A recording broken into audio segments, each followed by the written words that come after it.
우리가 지난해 함께 읽은 책 중에 파크 팔머의 삶이 내게 말을 걸어올 때라는 책이 있었습니다. 파크 팔머는 그 책을 한밤중에 깨어나 자기 삶에 대해서 고민하느라 잠을 설친 사람들, 그들에게 바친다고 했습니다. 여러분, 삶이 내게 말을 걸어온다. 참 멋지지 않습니까? 사진이 내게 말을 걸어온다. 향기로 말을 거는 꽃, 슬픔에게 말을 걸다. 언어로 말을 건다기보다는 어떤 대상이 사람의 마음을 멈추게 해서 생각하게 하는 것을 말을 건다는 은유로 쓰곤 합니다. 보통은 언어로 말을 거는 것으로 사람의 관계는 시작됩니다. 여러분은 누가 여러분에게 말을 걸면 좋으시겠습니까? 존경하는 사람, 아니면 유명인들, 유명 연예인, 누군가가 내게 기분 좋게 말을 건다면 아주 참 좋을 것 같습니다. 오늘 본문은 말을 거는 것으로 시작되는 이야기입니다. 한 여인, 무슨 일인지 땡볕에 사람이 다니지 않는 시각에 물을 길러 나온 사마리아 여인에게 구세주가, 예수 그리스도가, 메시아가 말을 걸어옵니다. 인생 최고의 만남이 지금 시작되고 있습니다. 이 여인의 생애에 있어서 최고의 만남이 될 이 만남, 예수 그리스도와 사마리아 여인과의 만남은 예수께서 말을 거심으로 시작됩니다. 이 주님이 여인에게 말을 거시는데 물 좀 달라 이러면서 말을 거십니다. 물 좀 달라 하면서 말을 거시는 것입니다. 예수님은 몹시 피곤했습니다. 때는 6시, 6시라고 6절은 밝히고 있습니다. 여기서 6시는 6시는 우리 시각으로는 낮 12시, 정오를 말합니다. 아주 때약볕이 심해서 활동하기 너무 뜨거운 시간이라 굳이 그 시각에는 우물가에 물을 길러 나오지 않는 시각입니다. 해가 좀 쥐고 난 후에 선선해져야 여인들이 몇 명씩 짝을 이루어 물을 길러 나옵니다. 그런데 무슨 사연인지 아무도 없는 우물가에 한 여인이, 사마리아 여인이 물을 길러 나옵니다. 사람들의 눈을 피해 나온 것일까요? 아니면 꼭 그 시간에 길러야 할 이유가 있었을까요? 성경은 그것에 대해 직접적으로 언급하지는 않습니다. 아무튼 그 여인에게 예수께서 친히 다가가셔서 말을 건네십니다. 그런데 여인은 굉장히 의아해합니다. 당시 유대인들은 사마리아 사람을 아예 상종을 하지 않았다고 성경은 기록합니다. 유대인이, 그것도 남자가 사마리아 사람에게, 그것도 여자에게 말을 건다는 것은 그 당시에는 상상하기 어려운 장면입니다. 사실 사마리아인들은 본디 이스라엘 민족입니다. 사마리아에 사는 사람들은 원래는 이스라엘 민족이었는데 북이스라엘이 망하면서 그 지역에 이방인 사람들이 들어와 살면서 이방인들과 유대인들이 결혼하기 시작했습니다. 그러자 혼혈인들이 태어났죠. 그래서 남유다 사람들이 그들을 혈통으로 보나 문화적으로 보나 신앙적으로 보나 유다의 순수성을 잃은 사람이라고 그들을 굉장히 무시했고 천대했습니다. 그래서 다른 나라 사람들보다 더 천하게 생각했습니다. 그래서 유대인들이 그들을 얼마나 싫어했는지 갈릴리로 가려면 사마리아 땅을 통과하면 지름길이 있는데 사마리아 사람들이 싫어서 돌아갈 지경이었습니다. 그런데 예수께서 지금 사마리아 땅을 지나가고 계시는 것입니다. 유대인이 사마리아 여인에게 말 거는 행동이 얼마나 이례적인 것이었는지 오늘 9절을 통해 우리가 알 수 있습니다. 우리 여러분의 성경 요한복음 4장 9절 함께 읽어보시겠습니다. 읽으시겠습니다. 사마리아 여자가 이르되 당신은 유대인으로서 어찌하여 사마리아 여자인 나에게 물을 달라 하나이까 하니 이는 유대인이 사마리아인과 상종하지. 당신은 어찌하여라는 말 속에 이 사마리아 여인의 의아함이 다 들어있지 않습니까? 왜 당신은 어찌하여 나에게 말을 거십니까? 하나님은 이렇게 우리에게도 사회적 통념을 깬 형태로 다가오실 때가 많습니다. 아주 매우 낯선 방식으로 우리에게 다가오실 때가 많습니다. 하나님은 우리에게 언어로 말을 거시기도 하지만 사건으로, 상황으로, 관계로 또는 발견이란 방법으로도 우리에게 다가오십니다. 그렇게 말을 거십니다. 오늘은 우리 삶에 말을 걸어오시는 주님에 대해 생각해 보겠습니다. 여러분, 우리의 신체는 아플 때 비로소 그 신체를 인식할 때가 많습니다. 안 아플 때는 너무 자연스러워서 의식하지 않다가 그 지체를 의식하지 않다가 통증이 느껴지면 비로소 그 지체를 의식하게 됩니다. 목이 부으면 아, 나한테 목이 있었구나. 비로소 이제 인식이 됩니다. 허리가 심하게 아프면 아, 나한테 허리가 있었구나를 비로소 느끼게 됩니다. 새삼 그 부분이 있었다는 것이 통증으로 다가옵니다. 우리의 신체는 통증으로 자신을 알립니다. 우리의 몸은 그렇게 통증으로 우리의 주인에게 말을 걸어옵니다. 가수 이적 씨의 엄마로 알려진 여성학자 박혜란 씨는 나이 듦에 관하여라는 책에서 40이 넘은 이후의 삶에 대해서 이렇게 쓴 에세이 책인데 이런 표현을 씁니다. 몸이 말을 걸어온다. 40이 넘으면 몸이 말을 걸어온다. 그 책의 일부분을 제가 한번 읽어드리겠습니다. 나 힘들다. 좀 쉬고 싶다. 일이 무섭다. 앉아있으면 눕고 싶고 누워있으면 자고 싶고 자고 일어나기가 힘들다. 자꾸 쉬고 싶어. 몸이 말을 걸어온다. 그동안 나 너무 오래 서 있었어. 그동안 쉬지 않고 나를 혹사시켰으니까 이제 지친다. 라고 말을 걸어온다. 내게 맛있는 것, 영양 풍부한 것으로 좀 채워달라고 몸이 말을 걸어온다. 몸이 40년쯤 되면 몸이 지쳐하면서 아파하면서 통증으로 주인에게 말을 걸어온답니다. 날 좀 돌봐줘. 나도 이제 지쳤어. 주인에게 말을 걸기 시작한답니다. 하나님도 때때로 이런 방식으로 우리에게 말을 걸어오신다는 거 아십니까? 우리에게 늘 있을 때, 자연스러울 때는 하나님이 말 걸어오시는지를, 하나님이 내 곁에 있는지조차 모를 때가 있습니다. 우리에게 있을 때는 몰랐다가 없으면 큰 타격이 입는 것들.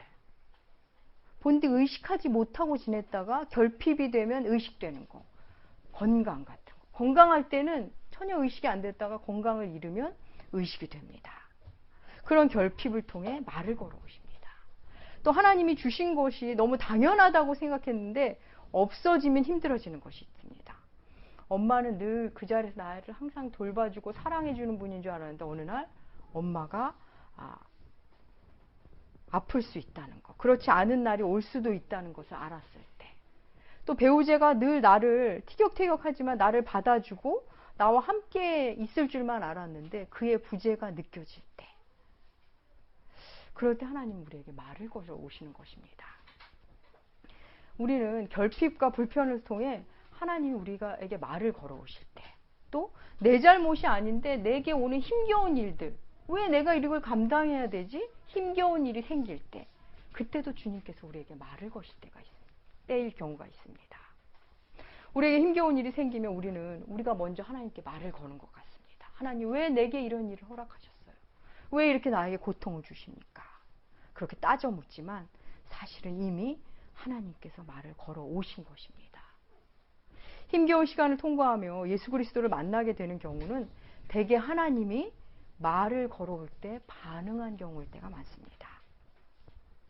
우리가 스스로 브레이크를 밟지 못하고 막 전진할 때, 그때 하나님이 친히 브레이크를 밟아주시며 말을 거시기도 합니다. 아무도 못 막을 것 같은 분노 중에 있을 때도 신적 개입으로 말을 걸어오실 때도 있습니다. 개그맨 이성미 씨를 다 아시죠? 유명하신 분이죠. 이성미 씨가 아이들이 어렸을 때 캐나다로 이민을 갔습니다. 그런데 그곳에서 큰아들과의 갈등이 매우 심했습니다. 교육 때문에 가기는 했는데 아이와 갈등이 점점 심해집니다. 이성미 씨는 교회 생활도 열심히 하고 이웃과도 잘 지냈지만 그 큰아들과의 갈등은 해결이 안 됐습니다. 아들이 사춘기 접어들자 엄마와 아들은 마주치기만 하면 서로 공격하고 분노를 쏟아내기 일쑤였습니다. 이성미 씨는 아들만 보면 입에서 욕이 떠나지 않았습니다. 입에 욕을 달고 사는 엄마를 향해 아들은 냉소적으로 말합니다. 교회 집사라는 사람이. 서로 무시하고 분노하고 냉소적이고 매일매일이 괴로웠습니다. 이성미 씨는 분노 중에 있었지만 너무 괴로웠기 때문에 새벽 기도를 매일 나갑니다. 새벽 기도에서 기도하면서도 아들을 생각하면 욕이 나와서 욕하면서 기도했답니다. 아들은 학교도 잘 안 나가고 가는 날도 내키는 시간에 아무 때나 가고 아무 때나 돌아옵니다. 학교에 규정하고는 무관하게 그냥 왔다 갔다 하는 생활을 했습니다. 그런데 어느 한날 학교에서 아들 문제로 전화가 왔습니다. 당신의 아이는 학교를 멋대로 다니는군요. 앞으로 어떻게 할 겁니까? 무슨 방법이 있습니까?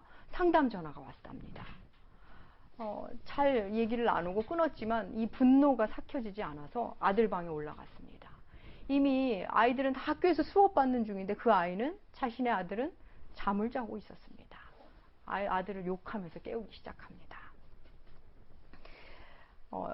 설풋이 잠에서 깬 아들을 향해 욕을 계속 퍼붓습니다. 너는 쓸모없는 인간이야. 너 같은 인간 어디에 써먹겠니? 너 앞날이 뻔하다. 싹수가 노랗다. 욕을 섞어가며 시컷 욕을 합니다. 아들의 미래에 대해서 저주를 퍼부었습니다. 그러고 나서 한참을 지나고 뒤를 돌아서 딱 내려오는데 갑자기 어디선가 음성이 들리는 듯 했답니다. 네 아들, 네가 말한 대로 만들어줄까? 이성미 씨는 너무나 선명하게 들리는 그 마음의 음성에 놀라서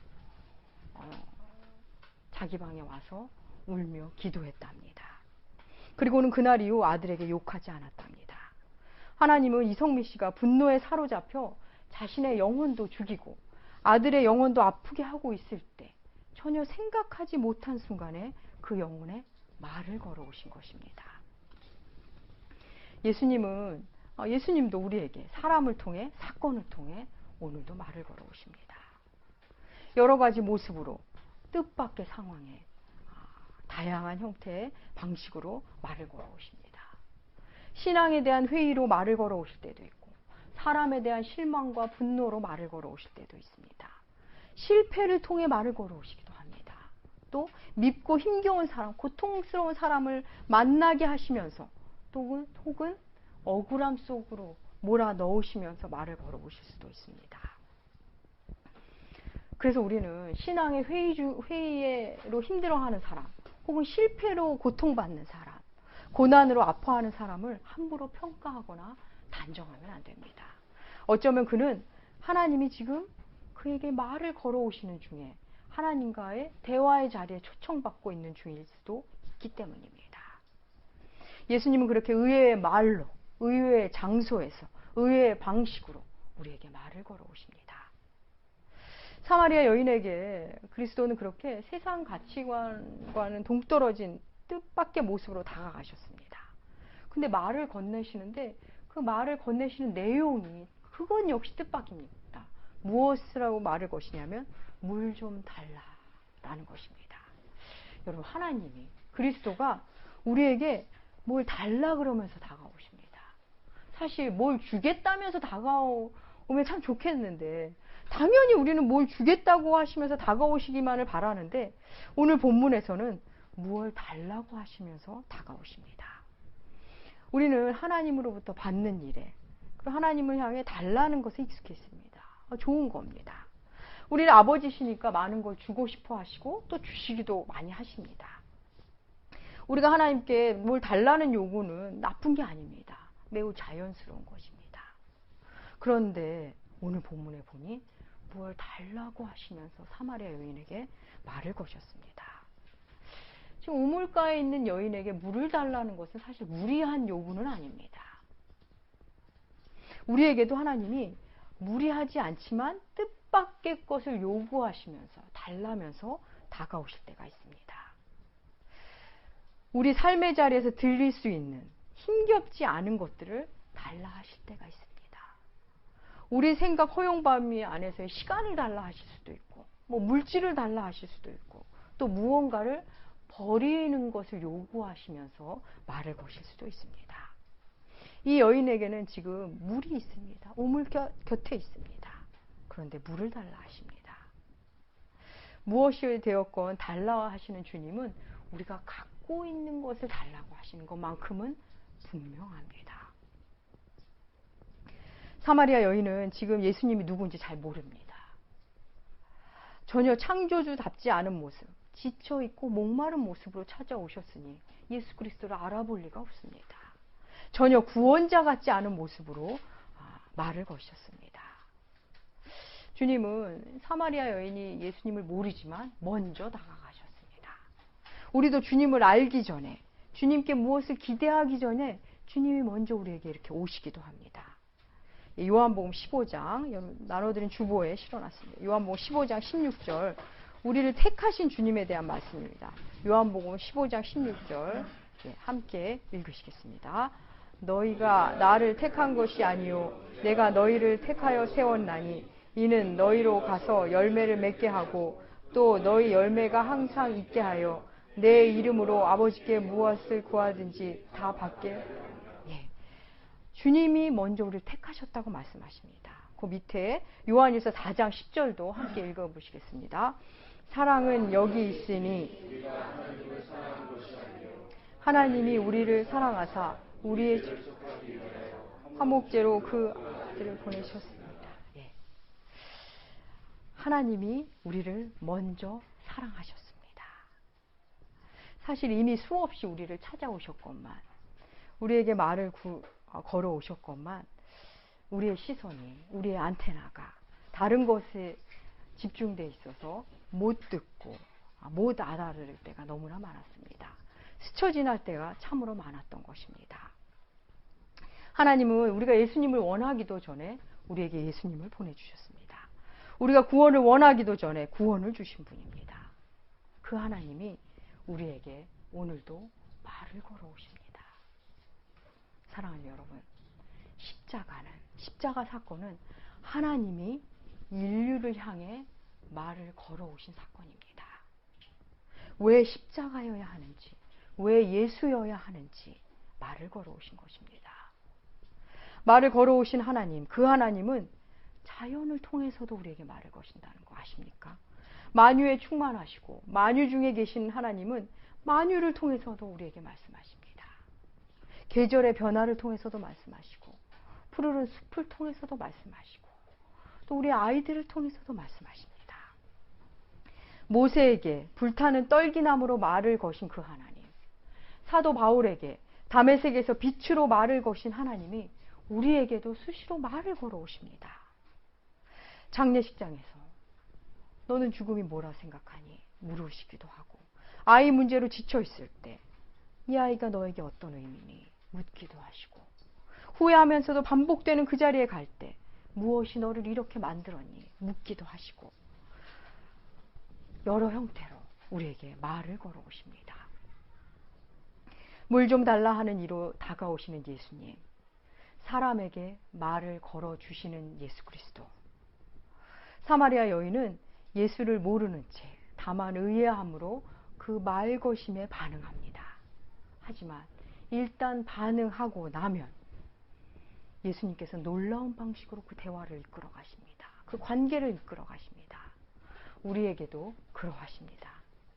말씀으로, 사건으로, 관계로 우리와의 대화를 이끌어 가십니다. 사랑하는 나무교회 교우 여러분, 주님은 우리의 일상 속에서 사건으로 말을 걸어오시고, 신앙에 대한 회의로 말을 걸어오시고, 결핍으로, 고난으로, 아픔으로, 때때로 기쁨 중에도 말을 걸어오십니다. 무엇을 달라 하기도 하시고 상관없는 것 같은 말씀을 나에게 주시기도 하셔서 때로는 이해할 수 없는 분으로도 다가오십니다. 하지만 사랑하는 여러분, 그게 주님의 말 걸어오심임을 발견하기만 하면 이제 그분과 더 대화해 보면 압니다. 더 대화해 보면 됩니다. 예배를 통해, 말씀을 통해, 기도를 통해 주님과 대화하기 시작하면 사마리아 여인이 겪었던 그 변화가 우리의 변화가 되고, 사마리아 여인이 만났던 그 큰 기쁨이 우리의 기쁨이 됩니다. 사랑하는 여러분, 하나님은 다양한 방식으로 여러분의 삶의 자리에 말을 걸어오실 것입니다. 주님의 그 말 걸어오심에 반응함으로써 큰 기쁨과 평안을 누리는 여러분들 되시길 축복합니다. 기도하겠습니다. 하나님 아버지, 세상이 말을 걸어올 때는 그렇게도 예민하게 반응하면서도 주님이 말을 걸어오실 때는 그리도 둔했던 우리를 용서하여 주시옵소서. 가장 사람다워지는 것, 가장 아름다운 존재가 되는 길은 말을 걸어오시는 주께 반응하는 것임을 알고 예수께 반응하고 십자가에 반응함으로 부활을 사는 우리들 나무교회 우리 각 사람들 되게 하여 주시옵소서. 감사드리며 존귀하신 예수님의 이름으로 기도합니다. 아멘.